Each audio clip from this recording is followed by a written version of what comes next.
उद्धार पाया हुआ व्यक्ति क्या उद्धार को खो सकता है? इस प्रश्न का उत्तर आपको इस वीडियो में मिल जाएगा। बहुत से लोग इसके बारे में अलग अलग तरीके का प्रचार करते हैं, पर वचन से मैं आपको बताऊंगा कि एक व्यक्ति उद्धार को खो सकता है या नहीं खो सकता है। आइए सबसे पहले एक वचन को देखते हैं। फिलिपियो 2 अध्याय 12 वचन और 13 वचन में क्या लिखा है। सो हे मेरे प्यारो, जिस प्रकार तुम सदा से आज्ञा मानते आए हो, वैसे ही अब भी न केवल मेरे साथ रहते हुए पर विशेष करके अब मेरे दूर रहने पर भी डरते और कांपते हुए अपने अपने उद्धार का कार्य पूरा करते जाओ। यहाँ पर लिखा है डरते और कांपते हुए अपने अपने उद्धार का काम पूरा करते जाओ। इसका मतलब कि एक व्यक्ति को अपना उद्धार का जो काम है वह पूरा करते हुए जाना है। और इसके बाद भी जब मैं आपको बाइबल से बता रहा हूं तो मैं आपके लिए पढ़ना चाहूंगा यूहन्ना 15 अध्याय, यूहन्ना की इंजील 15 अध्याय। वहां एक वचन में लिखा है, सच्ची दाखलता मैं हूं और मेरा पिता किसान है। जो डाली मुझ में है और नहीं फलती उसे वह काट डालता है, और जो फलती है उसे वह छांटता है ताकि और फले।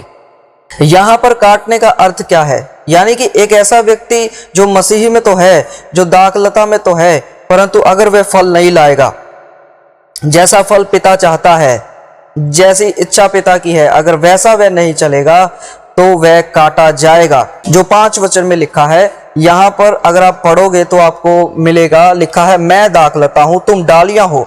जो मुझ में बना रहता है और मैं उसमें, वह बहुत फल लाता है, क्योंकि मुझसे अलग होकर तुम कुछ भी नहीं कर सकते। जब कोई भी व्यक्ति मसीह में होकर के भी प्रार्थना का जीवन नहीं बिताएगा, परमेश्वर की इच्छा के अनुसार नहीं चलेगा, तो फल नहीं ला पाएगा, क्योंकि वह मसीह के अनुसार नहीं चल रहा है। और प्रभु यीशु मसीह ने इन वचनों में हमें साफ साफ यह बताया है कि जब 6 वचन जब हम पढ़ते हैं तो लिखा है, यदि कोई मुझ में ना बना रहे तो वह डाली काट दी जाती है, फेंक दी जाती है, सूख जाती है, और लोग उसे बटोर करके आग में झोंक देते हैं और वह जल जाती है। आग नरक को दिखाती है, यानी कि एक व्यक्ति उद्धार को खो सकता है। और इसी के साथ मैं आपको बताना चाहूंगा एक वचन और है जो कि प्रकाशित वाक्य 3 अध्याय 15 वचन में आप पढ़ोगे। यहाँ पर लिखा है, मैं तेरे कामों को जानता हूं कि तू ना तो ठंडा है और ना गर्म है। भला होता कि तू ठंडा होता या तू गर्म होता। सो इसलिए कि तू गुनगुना है और ना ठंडा ना गर्म है, मैं तुझे अपने मुंह से उगलने पर हूं। उगलने का मतलब क्या? कि भाई मैं तुम्हें छोड़ने पर हूं। आप इस बात को जरूर ध्यान से समझे कि प्रभु में जो लोग हैं, बहुत से लोग ये समझते हैं कि हमने एक बार उद्धार पा लिया, अब हमें कुछ भी करने की जरूरत नहीं है, अब हमें स्वर्ग का टिकट मिल गया है। पर मैं आपको ये बताना चाहता हूं, परमेश्वर का वचन ये कहता है कि एक व्यक्ति जो है वह अपना उद्धार खो सकता है, इसलिए उसे डरते और कांपते हुए अपना उद्धार का काम पूरा करना है।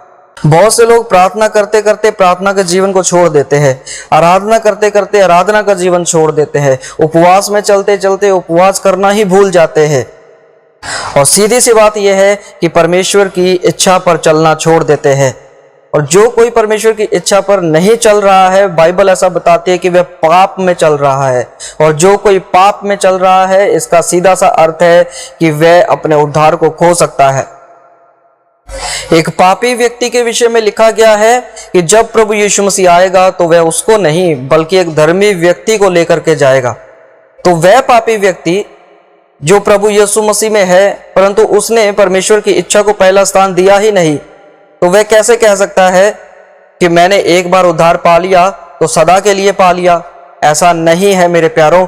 आप इस बात को समझें कि एक व्यक्ति जिसने आज उद्धार पा लिया है, जो आज प्रभु में आ गया है, परमेश्वर की दया उस पर हो गई है, तो उसके बाद भी उसको डरते और कांपते हुए अपने उद्धार का काम पूरा करना है। हालेलुया।